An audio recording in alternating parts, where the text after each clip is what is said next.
Le monde passionnant des animés nous offre des émotions à travers divers éléments, notamment les combats épiques, de nature magique avec des pouvoirs hallucinants, aux combats plus terre à terre, ou du moins au corps à corps, avec des retournements et techniques lunaires. J'ai donc décidé d'en parler et revenir sur certains d'entre eux dans cette série de vidéos appelée 3 combats lunaires. Et j'espère que vous allez apprécier ce premier épisode. Avant de continuer, n'hésite pas à lâcher un pouce, à t'abonner, ça fait plaisir et ça donne la force.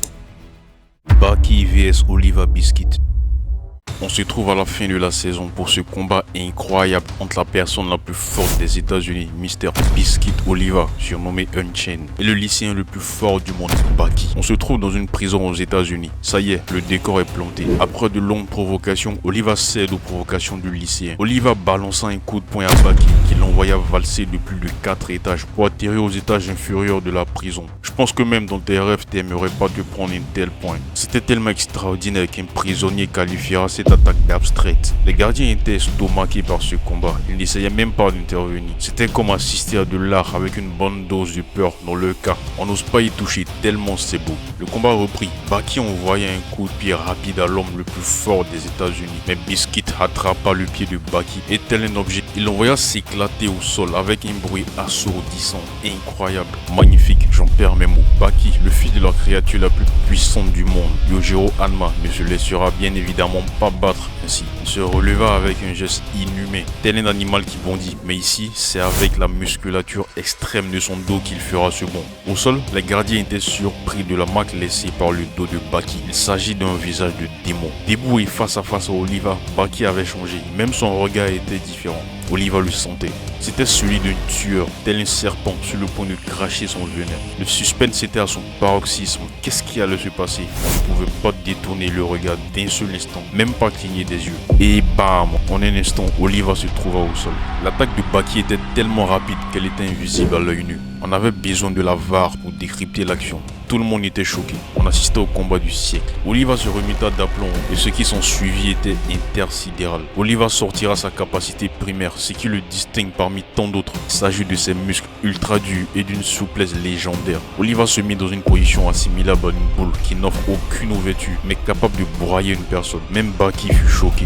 Baki lança un coup de pied sans effet, mais il se fera attraper et broyer par Oliva. Le niveau technique de ce combat était lunaire et aucun des deux ne prenait le dessus sur l'autre. Ils décidèrent de régler cela à l'ancienne, c'est-à-dire à la force, la puissance, folie, n'est-ce pas? De prime abord, Baki se devait d'éviter ce champ de bataille dû à la corpulence de son adversaire. Les deux ne boxent pas dans la même catégorie, comme le dira le grand champion du monde des poids lourds, Iron Mac, mais le lycéen n'en avait rien à faire. Il trouvait noble de battre un adversaire sur son propre terrain. Et ce qui s'en suivit restera dans les annales de l'animation de combat de tout animé confondu. Pas de règles, pas de temps mort, pas de fin, si ce n'est la mort. C'est ainsi que Baki s'avança et les deux combattants s'échangèrent des coups venus de la lune, intersidéraux. Le spectacle était majestueux. On ne pouvait que s'incliner face à la noblesse de ce combat. Les coups les plus puissants du monde s'échangèrent dans une prison aux États-Unis sans retenue. Le fils de la créature la plus puissante du monde fera honneur à son père et réussira à battre Biscuit Oliva dans un combat de poing emblématique. Yamamoto vs Yubara. On se trouve en moitié de saison. Les Quincy ont envahi la Soul Society avec leur dieu, Iwatch. Notre bon vieux Yamamoto, capitaine des capitaines, l'homme le plus respecté, devait agir. Perso, j'étais grave excité de le voir en œuvre, déployant toute sa puissance. Ça y est, rempli de colère, avec l'envie de finir avec le clan des Quincy, il rejoindra sur le champ Iwatch, son bon vieux adversaire, avec l'intention de mettre un terme à cette guerre une bonne fois pour toutes. Yamamoto lâcha le chevaux. Une colonne de feu se leva sur la Soul Society. Il s'avança. Les deux combattants s'échangeaient des coups dans des envolées magiques. Une ouverture dans le dos. Yamamoto frappa, mais de justesse, Hiroshi dévia l'attaque avec son épée. Face à face, les deux s'envoyaient des pics, mais pas pour longtemps. Le vieux Yamamoto décida de passer aux choses sérieuses. Et cela se sentait dans toute la Soul Society. Il libéra son Bankai et la sécheresse s'installa partout. Quel crack. Son Bankai était capable de détruire tout le monde tellement il est puissant. Il n'aurait pas aimé être à la place de son adversaire. Par la suite, il libéra la seconde partie de son Bankai. Extraordinaire, lunaire, du jamais vu. Les environs étaient transformés en enfer avec des flammes avoisinant les 15 millions de degrés. Lui-même était comme le soleil, dinguerie. Il attaque. Iwash lance l'attaque l'attaque ultime des Quincy pour se défendre. Yamamoto lança ensuite la troisième et dernière partie de son Bankai. Il ressuscita ceux qui ont péri par son épée. Telle une armée pour combattre à sa place, j'ai plus les mots. Hirochi finira par craquer. Yamamoto baissa sa garde car il avait la victoire entre ses mains. Mais il ne s'agissait pas du vrai Hirochi dès le début, mais d'un clone. Yamamoto s'était fait avoir dès le début. Le vrai Hirochi discutait avec Sosuke Aizen. Il apparaîtra et trancha Yamamoto en deux. Perso, ma tristesse était à son sommet, mais contrastée par le plaisir que m'a offert ce combat mythique. Tanjiro vs Antengu.